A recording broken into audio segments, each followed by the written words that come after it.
EV9 national news కు స్వాగతం. ముందుగా హెడ్లైన్స్. ప్రధానికి సీఎం లేఖ, రైలు ఛార్జీలు పెంచొద్దు సీఎం స్టాలిన్. 430 కోట్లతో ఏపీలో పర్యాటక ప్రాజెక్టులు పవన్ కళ్యాణ్. 9 ఏళ్లలో నేను సీఎం అవ్వాలని ప్రయత్నిస్తున్నాను జగ్గారెడ్డి. పెట్టుబడి సహాయం ఇవ్వకుండా రైతు పొలం ఎలా దున్నుతాడు పట్లోల కార్తిక్ రెడ్డి. రైలు టికెట్ ధరలు జూలై 1వ నెల తేదీ నుంచి స్వల్పంగా పెంచేందుకు రైల్వే శాఖ తీసుకున్న నిర్ణయంపై ముఖ్యమంత్రి ఎంకే స్టాలిన్ స్పందించారు. ఈ మేరకు ఆయన ప్రధానమంత్రి నరేంద్ర మోదీకి లేఖ రాశారు. ఈ విషయంపై ఆయన గురువారం ఒక ప్రకటన విడుదల చేశారు.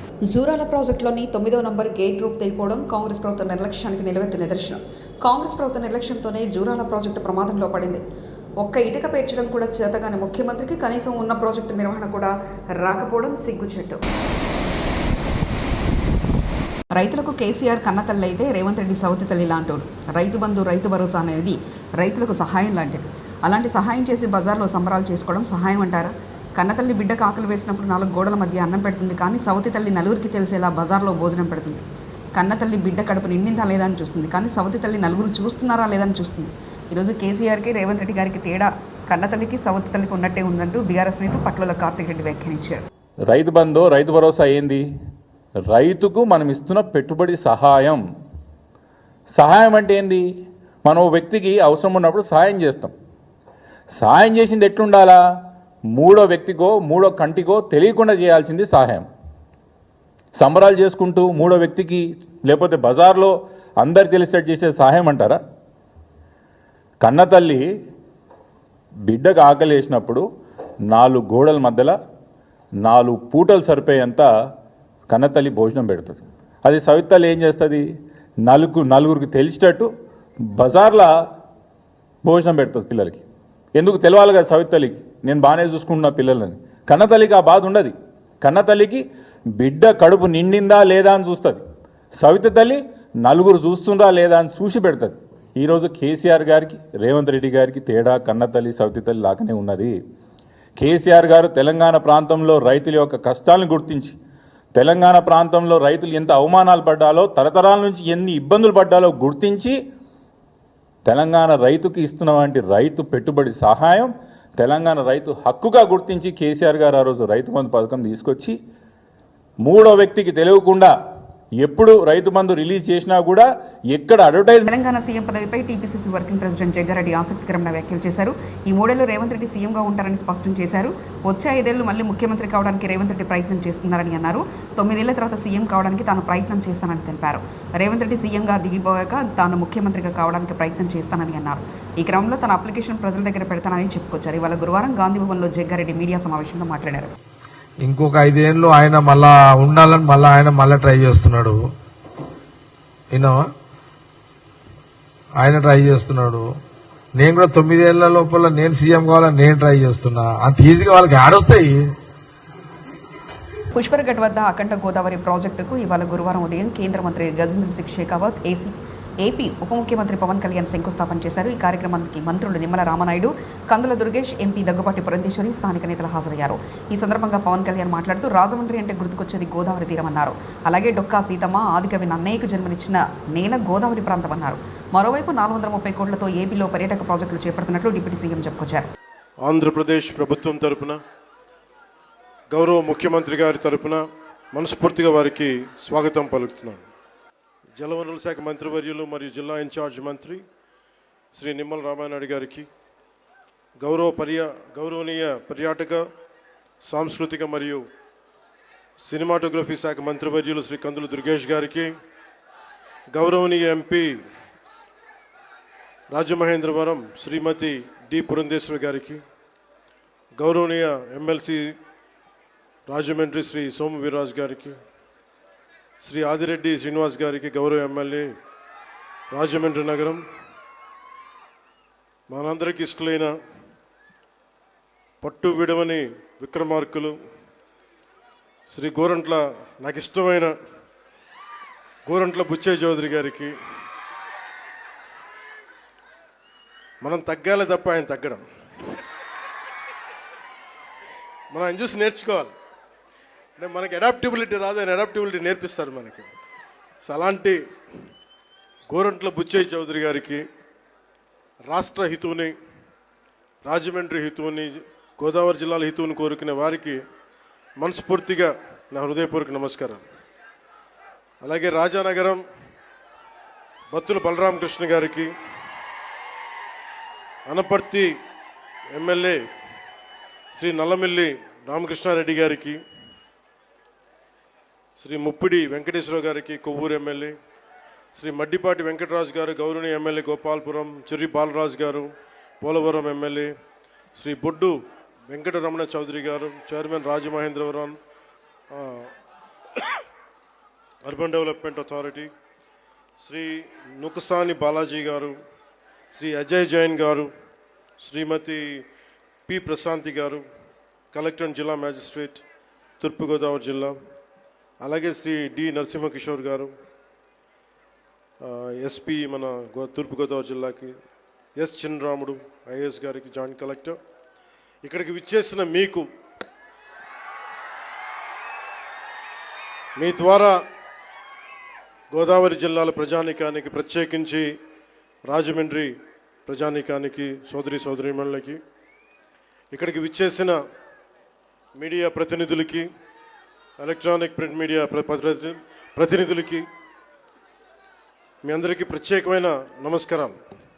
రాజమండ్రి అనగానే గుర్తుకొచ్చేది గోదావరి తీరం.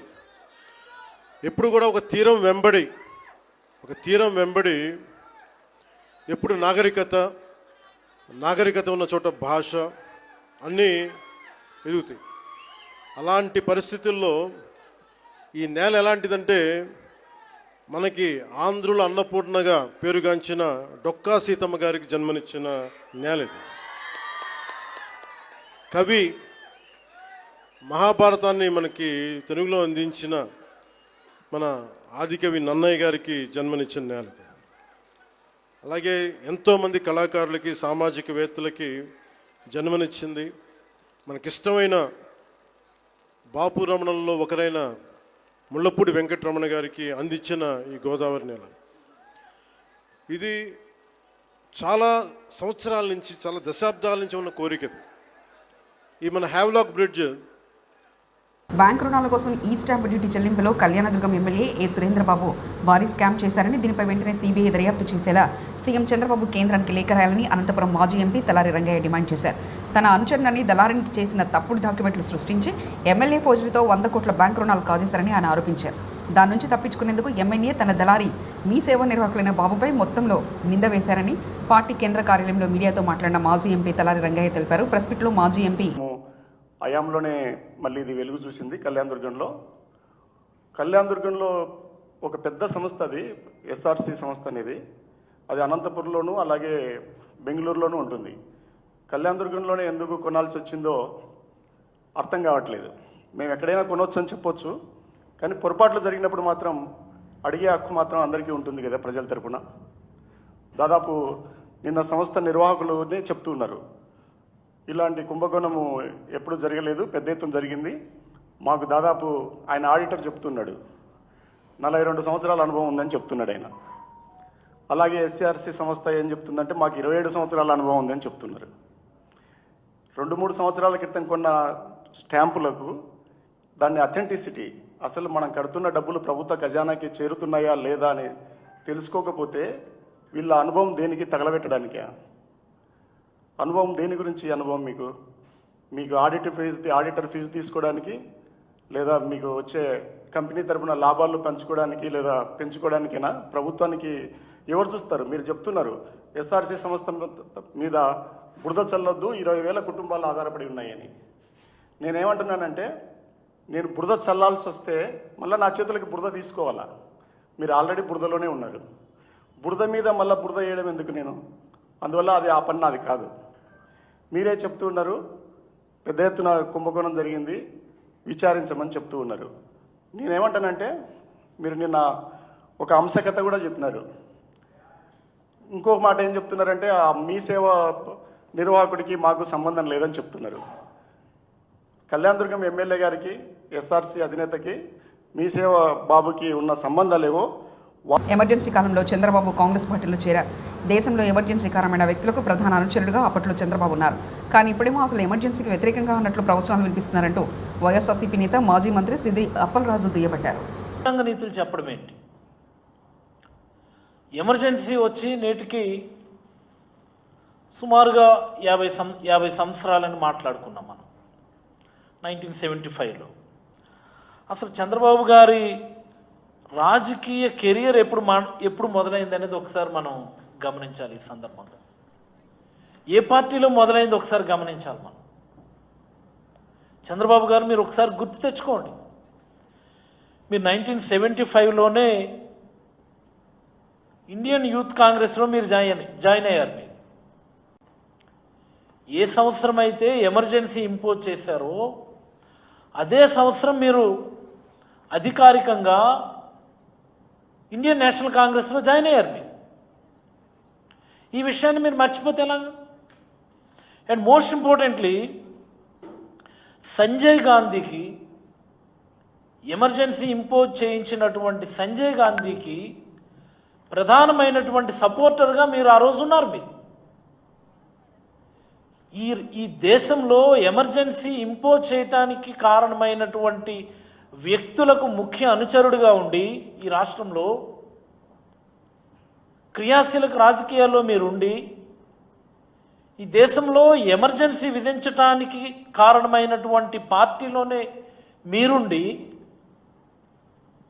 ఈరోజు ఎమర్జెన్సీకి వ్యతిరేకంగా మీరు మాట్లాడడం చాలా హాస్యాస్పదం.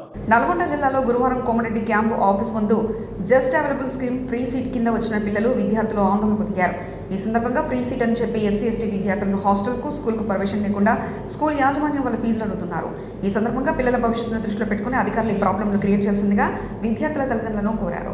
స్కూల్కు పోని పరిస్థితి వాళ్ళకు ఈ స్కీమ్లో ఆ స్కీమ్ ఎట్లుందంటే కన్నతల్లి ఎట్లయితే పిల్లల్ని చూసుకోవాలనో ఆ విధంగా ఆ స్కీము ఆ జీవో మరి చేయడం జరిగింది అప్పుడున్న కాంగ్రెస్ ప్రభుత్వమే. మరి ఇప్పుడున్న కాంగ్రెస్ ప్రభుత్వం మాత్రం దీన్ని ఎట్టి పరిస్థితుల్లో పట్టించుకునే పరిస్థితి లేదు. దయచేసి మంత్రి గారికి మరి మేము ఒకటే మా తల్లిదండ్రుల పక్షాన మేము విన్నపిస్తుంది ఏంటంటే మా పిల్లలు ఈ రోజున రోడ్డున పడే పరిస్థితి వచ్చింది కాబట్టి ఇప్పుడు అధునాతనమైన విద్యని ఐఐటి వచ్చినా ఐఐటిలో ఫీజు అడుగుతున్నారు. ఇప్పుడు స్కూల్ ఫీజు ప్లస్ బట్టలు మీరే తెచ్చుకోవాలి, స్కూలు బుక్స్ మీరే తెచ్చుకోవాలి. రెసిడెన్షియల్ అంటే హాస్టల్ నుంచి కూడా మమ్మల్ని గెట్టి వేయడం జరిగింది మా పిల్లల్ని. కాబట్టి దయచేసి మంత్రి గారు ఇక్కడ ఉన్నటువంటి జిల్లా కలెక్టర్ ఎవరైతే ఉన్నారో ఇన్షన్ తీసుకొని తొందరగా మా పిల్లల పరిస్థితిని మరి మా పిల్లల యొక్క సమస్యను పరిష్కరించాలని చెప్పేసి తల్లిదండ్రుల కమిటీ పక్షాన మేమందరం తెలియజేస్తున్నాం సార్. మరి దయచేసి మీరు దీని సమస్యను పరిష్కరించకపోతే తల్లిదండ్రులుగా మేమందరం కూడా ఏకమై తప్పకుండా మరి రాష్ట్ర ప్రభుత్వం ఏదైతుందో రాష్ట్ర ప్రభుత్వం దగ్గరికైనా పోతాం. మా పిల్లల సమస్యను పరిష్కరించకపోతే మరి మంత్రి గారు అయినటువంటి ఈరోజు మరి మేము లెటర్ ఇవ్వడం జరిగింది. మరి దాని మీద ఎలాంటి స్పందన లేకపోతే మరి మంత్రి గారిని కూడా వివిధ కార్యక్రమాలు చేస్తున్నప్పుడు మా తల్లిదండ్రుల పక్షాన మేము కూడా అడ్డుకుంటామని సందర్భంగా మేము తెలియజేస్తున్నాం సార్. కలెక్టర్ గారు అయితే దీని మీద ఎలాంటి స్పందన లేదు. మా పిల్లలు ఈరోజు స్కూల్కు పోయిన పరిస్థితి, స్కూల్కు రాణిస్తలేరు ప్రైవేట్ వ్యవస్థ, మరి దాని మీద ఎలాంటి స్పందన లేదు. కాబట్టి దయచేసి అర్థం చేసుకోండి, మా పిల్లల సమస్యను మీరు పరిష్కరించాలని ఈ సందర్భంగా మేము తల్లిదండ్రుల. అన్నమయ్య జిల్లాలో ప్రముఖ యోగా గురువు బాబా రామ్దేవ్ పర్యటించారు. ప్రముఖ పర్యాటక కేంద్రం హార్సీ హిల్స్లో ఆయన సందర్శించారు. అక్కడ అంతర్జాతీయ వెల్నెస్ సెంటర్ ఏర్పాటుకు స్థల పరిశీలన చేశారు. ఈ సందర్భంగా బాబా రామ్దేవ్ మాట్లాడుతూ AP CM Chandrababu visionary leader అని కొనియాడారు. చంద్రబాబు నాయుడు జీ గారు is a visionary person. He is a very spiritual and he wants to hear a international level wellness center, and our vision is we can build here a spiritual, cultural, health, wellness. ప్రధానికి CM లేఖ, రైలు ఛార్జీలు పెంచొద్దు CM Stalin. 430 కోట్లతో ఏపీలో పర్యాటక ప్రాజెక్టులు పవన్ కళ్యాణ్. 9 ఏళ్లలో నేను CM అవ్వాలని ప్రయత్నిస్తున్నాను జగ్గారెడ్డి.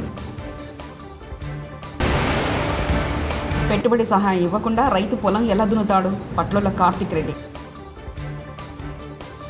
ఇవి బులెటిన్ విశేషాలు. చూస్తూనే ఉండండి EV9 నేషనల్ న్యూస్.